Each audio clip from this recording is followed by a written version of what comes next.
सालों पहले चांदंगा के पास एक जंगल था। वहाँ एक बड़ा सा बरगद का पेड़ था, जिस पर एक कौवा और एक कोयल दोनों अपने अपने घोंसले में रहते थे। एक रात उस जंगल में तेज आंधी चलने लगी। देखते ही देखते बारिश शुरू हो गई। कुछ ही देर में जंगल का जो भी था सब बर्बाद हो गया। अगले दिन कौवे और कोयल को अपनी भूख मिटाने के लिए कुछ भी नहीं मिला।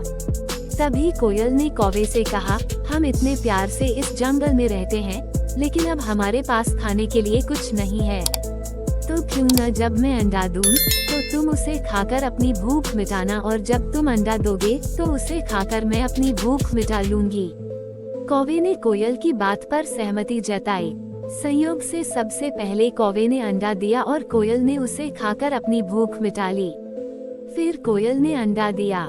कौवा जैसे ही कोयल का अंडा खाने लगा तो कोयल ने उसे रोक दिया। कोयल ने कहा, तुम्हारी चोंच साफ नहीं है, तुम इसे धोकर आओ, फिर अंडा खाना। भागकर कौवा नदी के किनारे गया। उसने नदी से कहा, तुम मुझे पानी दो, मैं अपनी चोंच धोकर कोयल का अंडा खाऊंगा। नदी बोली, ठीक है, पानी के लिए तुम एक बर्तन लेकर आओ। अब कौवा जल्दी से कुम्हार के पास पहुंचा। उसने कुम्हार से कहा, मुझे घड़ा दे दो, उसमें मैं पानी भरकर अपनी चोंच धोऊंगा और फिर कोयल का अंडा खाऊंगा। कुम्हार ने कहा, तुम मुझे मिट्टी लाकर दो, मैं तुम्हें बर्तन बनाकर दे देता हूँ। ये सुनते ही कौवा धरती माँ से मिट्टी मांगने लगा। वो बोला, माँ मुझे मिट्टी दे दो, उससे मैं बर्तन बनवाऊंगा और उस बर्तन में पानी भरकर अपनी चोंच साफ करूंगा।